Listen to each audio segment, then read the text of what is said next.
Hello, everybody, and welcome back to the Folding Towels podcast. So excited to be back again. Hello, David. Welcome back, Jackie. Hi. I missed you last week. Oh, that's very sweet. I was having a little breather. I was having a rest. Yeah, absolutely needed. Just after we get back into the year, break to get over the break. Pretty much, because I came back to like a full calendar and it was just crazy. It was almost like, did you have 2 weeks off or was that your imagination? Yeah, it's been pretty full on. It's a bit of a weird one this year, I reckon. Yeah, this January has been pretty crazy, I have to admit. Yeah. Hey, David, guess what? What? We've actually been receiving so many messages from listeners over the last couple of weeks, which is so exciting. What are they saying? They have been thanking us for getting back to work on the podcast. I had a few messages from people, one of my friends here in South Australia telling me, oh my God, I have missed my Wednesday podcast listen to you guys. Thank goodness you're back. We are back in your ears and in your laundry room. And a few people from overseas as well, actually messaging to say that they love the show and, yeah, that they've been telling other therapists about us. So, That's yeah. unreal, isn't it? I'm like ecstatic, absolutely ecstatic about We're it. famous.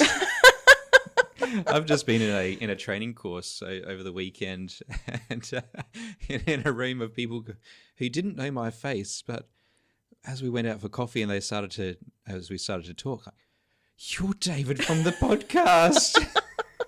You have a lovely voice, David. Why, thank you, very Jackie. recognizable.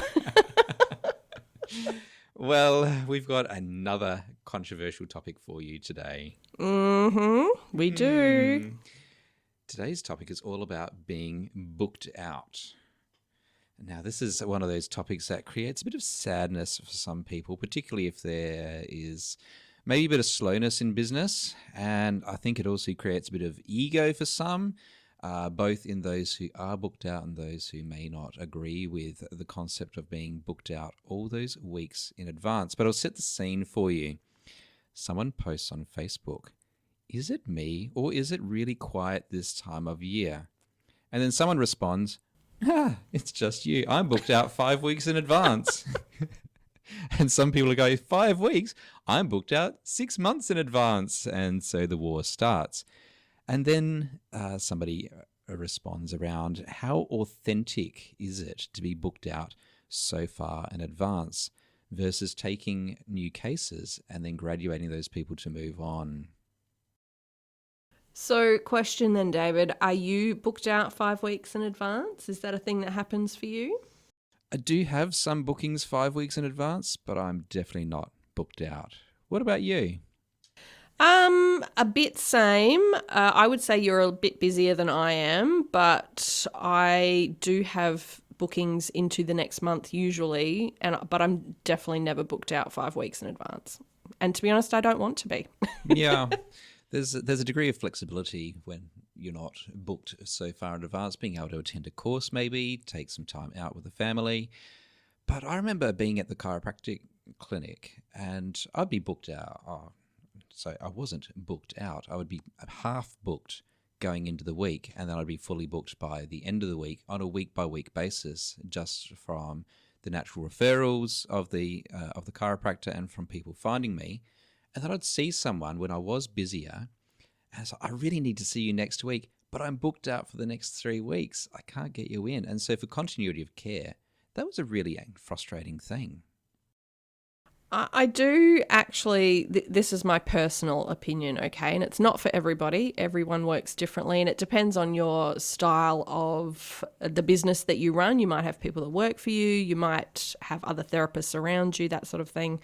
But I think for those of us that work very individually, very alone, being booked out 5 or 6 weeks in advance or longer can be detrimental because, you know, having long-term clients might be entirely appropriate. Your style of massage might be, as you've just suggested, like you might get a new client and then need to see them every week for a couple of weeks to really get their body back to where it should be, and then see them for maintenance once a month.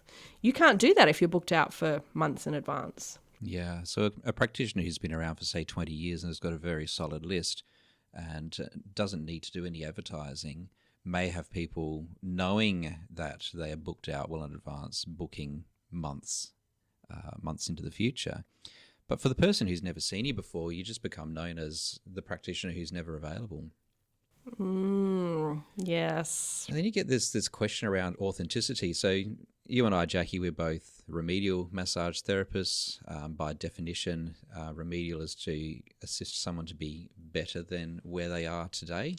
And this concept that they'll eventually not need our help. And you do get people who say, if we do our jobs properly, then we should just be able to get people well after a few treatments. But this is totally not the case for many of our clients. And just by example, I've got one client who survived a bombing in the military service. His injuries are such that he will never be 100% again. And massage is just part of his routine of staying as active as he can for as long as possible.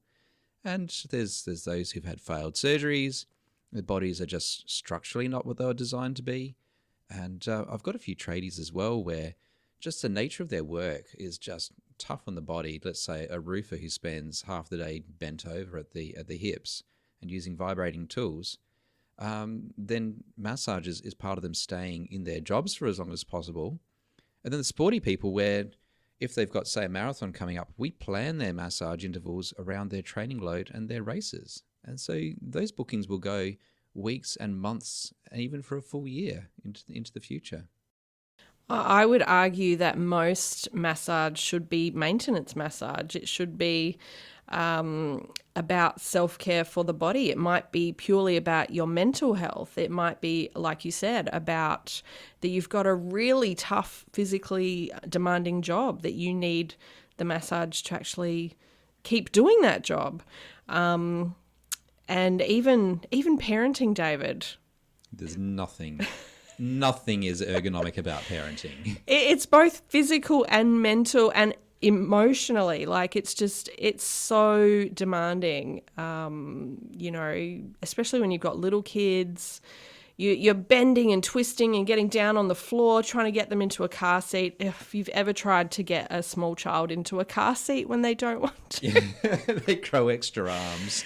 It's really hard, and you have to put yourself into some weird positions to look after that child. And then when they get a bit older, they've got a more active life than we do, and they have to be at places all the time. You become a taxi driver. Oh, my God. Mum's taxi or dad's taxi. Yeah, so for someone who is a carer and has responsibility, then maybe they need to get things into the diary well in advance. Otherwise, it just ain't going to happen. Absolutely. Yeah, so there's this real battle of ego in many ways by those who believe that maintenance massage isn't real massage, and that if you can't fix them in 3 visits, then you need to refer them on. I actually say to just about everyone that I meet that one appointment is not going to fix you. And by one appointment, I mean it's going to take time. It's not going to take 3 appointments. I might be able to help you to feel better in 3 or 4 appointments. And it depends on the person, obviously. But yeah, like I literally tell people one massage session, even if it's 90 minutes, is not going to fix you. You haven't even really built therapeutic trust in that single session either. That is exactly the point, David. I'm sorry, I get so annoyed with this conversation. I'm sorry, but I do. It's it takes time to build that trust, and even the first appointment, really, the client is learning about your routines. They're visiting the premises for the first time. They've never met you before, in theory. They don't understand, whether you have high caps or how they have to pay. And all of that builds this wariness that just generally means that the client can't really relax. You're not going to get that amazing level of trust and the help that the body needs. So, yeah, sorry, I went off on a complete tangent there, I'm sure, but But certainly for those with chronic pain, and when you look at the definition of chronic, it's something which has been there for 6 weeks or longer. Chronic isn't particularly a long period of time. It's not really. And we get clients who they might have waited, say, 3 months before coming in to see us because they're just used to getting better. And for much of our life, we do just get better. It's a completely realistic expectation. But by the time they seek help, this is now a learned pattern in the body, and that takes time to unwind. It absolutely does. And I know a lot of the conversations that I have with my clients are around, they'll say, oh gosh, my shoulder hurts. What have I done? I don't remember doing anything. Or my neck or, whatever. And, there's that meme going around still from a few years ago that was like, when you're in your 20s, you woke up and you're so rested or, what is it? In your 20s, you fall off a cliff, you can walk straight back up and you're fine. In your 40s, you've got a chronic headache from sleeping funny. You fart and you throw your back out.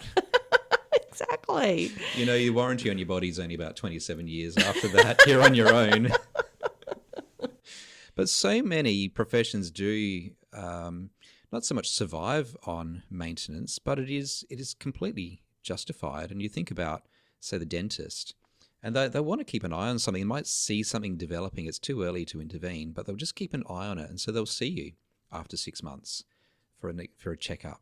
Or the podiatrist and you get orthotics, well, they want to see how you're going. So they will want to see you in 3 or 6 months' time for a review. Or the GP, you go in and see them and you'll get a blood panel done. And let's see where you are in 6 months' time. So we've got a bit more data. And have you ever even tried getting into a GP at short notice? I find as a rule that dentists are quite aggressive with their rebooking, David. That's I personally believe they get taught how to do that very well in dental school. 30 years ago, the joke was that you'd see the dentist and then nick a tooth so you have to come back. Oh, no. It's a terrible thing to say, isn't it? So always have work to do. I have a wonderful dentist, but I do find they are a touch aggressive with their rebooking. And I'm like, guys, I didn't come to see any dentists for like nearly a whole decade. So I'm pretty sure I can wait longer than 6 months to the next appointment. Look, in moving forward, I usually find that my calendar is reasonably full about 2 weeks in advance. And whilst this is great for certainty, it's certainly great for cash flow. Because I like to eat and I like to be able to pay my bills and do nice things. It's certainly better than having a quiet time. There are times when I have a new client with a new injury and I want to see them again in a week and I just can't because there's no spots left. And for maintaining effective care, having blank space in your diary is actually a really good thing. As we did mention before, not all of our listeners are here in Australia, and that means that not everyone is in the field of remedial massage. And for many of our overseas listeners, you might use the word LMT, which is licensed massage therapist. Hello to our US listeners. Hello, everyone. Medical massage, corrective massage, things like that. There are a few different terms across different countries for massage. And many massage therapists are therapeutic or relaxation focused. And that is completely fine. There is absolutely nothing wrong with having a relaxation focus. Don't underestimate the power of a good relaxation massage. I actually had to cancel my last appointment, which was only very recently, David, and I'm almost crying about it. You should be crying. That was a sin. It was. It was terrible. I was very upset. I'm still very upset about it. Shame on you. So regular massage is fine if you can get it, if you want it, and if it keeps you doing what you love. And yeah, honestly, every massage therapist, particularly if you're very busy and you're a remedial therapist and you are working and working and working, you should absolutely be getting some form of regular massage. And David, when's your next appointment? Tell me. Don't ask that question. I've planned lots of things for the year. I haven't got my regular bookings in just yet. So we both have some homework. I may end up in the shopping centre. No, don't make me tell you off again. Desperation. No. Okay, everybody that's listening, your homework now is to book yourself an appointment, whether it's for a remedial massage, for relaxation massage, for some hot stone therapy, reflexology, craniosacral therapy, whatever it is. Let us know that you made an appointment for yourself in the next couple of weeks. Tag your therapist. Yes, please. Please do. Self-interest at heart here. But we want you to look after yourselves. This is part of the reason of doing the podcast. We want you to look after yourself. So I guess the question is, why would someone want to be booked out well in advance? Clients who are wanting to book with you can find that really frustrating. That is a bit of a loaded question, David. And one reason certainly would be cash flow. A lot of us being small businesses, that's a very important topic for us. So some people do have the opinion that we should not be holding our clients in care longer than they need to be, or that we should really be referring them on as soon as we know that we can't help them. And I do agree with that. Mostly. How many times, though, have you accepted a client who's seen someone else for weeks or months or years without any progress when they really want it? Not every single client is going to be a good fit for our individual skills. And so we actually, as therapists, need to be a bit better at growing our professional network and knowing when to pass the baton and get our clients the care that they need and deserve. Do you refer people, David? You're good at that, aren't you? I certainly do refer people. People on, and particularly if I suspect that this is just something which isn't going to get any better with massage, or even if I feel that someone's a better personal fit, or maybe they have a very specific activity and I know someone who is an expert in that field. I'd rather see them get better from those means. Yeah. I love referring people on to other therapists and also other kinds of therapists, naturopaths, physiotherapists. Even I refer a lot of people back to their GP for further testing and imaging. Absolutely. And so we need to get better at not looking at our massage colleagues and other allied and primary care colleagues as being competition, but they are our colleagues. And they provide a valuable service, a holistic service to the whole person. Yes, the whole person. Yeah. Now, can I talk about one of our colleagues called Kylie Hicks? Kylie, if you're listening, hello. I think you can, David. She's wonderful, yes. Kylie is somewhat of a magician. She is in Mildura, a regional community in Australia, and she works exclusively with people with chronic pain. And the world of chronic pain is a difficult one, and there is often not a lot of success from other modalities working with people with chronic pain. And she is very successful in guiding someone with learned pain out of that pain, and working with people, particularly whose pain origin is that of trauma, often childhood trauma. And over her 20 plus years of experience, she's learned that bringing someone in for just a single session with pain that's probably been around for decades just isn't fair on that person. And so to accept a new client, she would discuss a program of care with them. So it's not one that locks them into see you in 4 weeks, or where the outcome is, I felt better for a few days and then it just came back. Not that sort of thing, but a program that extends their visits out over time, so the visits start closer together and then they get expanded out. And she does more than just body work with those people. But that program has an end in sight. It's not you're with me for the rest of your life because that's how we're going to manage your pain. No, there is an end in sight for that person and they work towards that goal together. So with an approach like that, Kylie, she's not booked out 5 weeks in advance, but she's booked out 6 months in advance with a waiting list. And she has that because her results are known. That is amazing.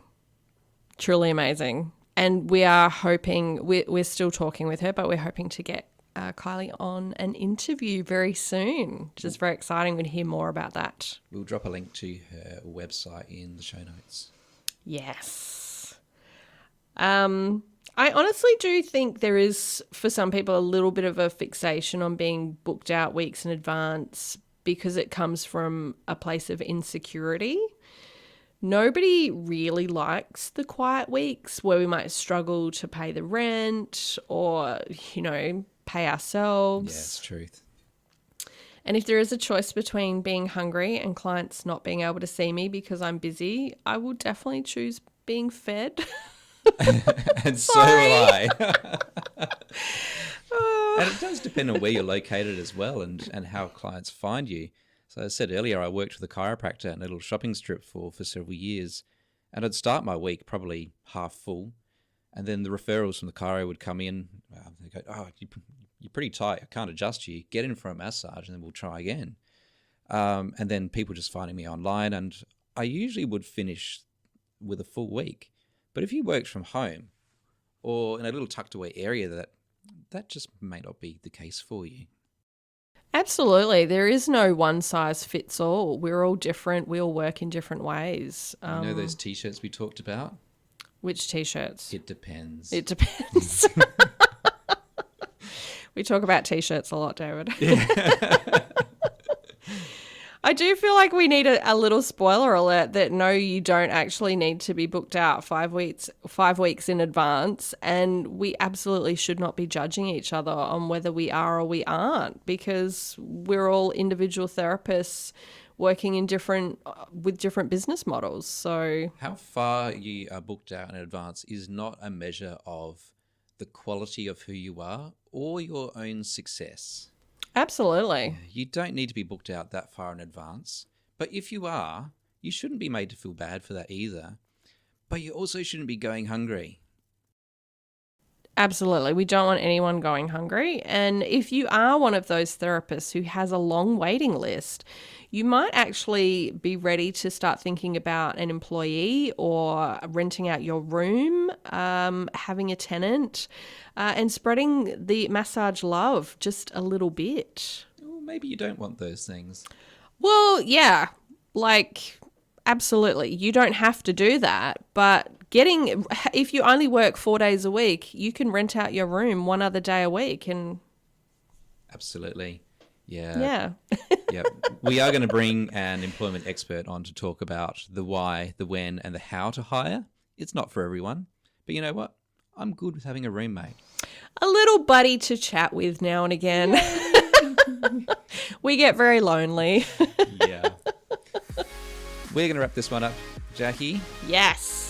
Thank you so much for listening, everyone. We will be back again next week, and take care. See you later. Bye.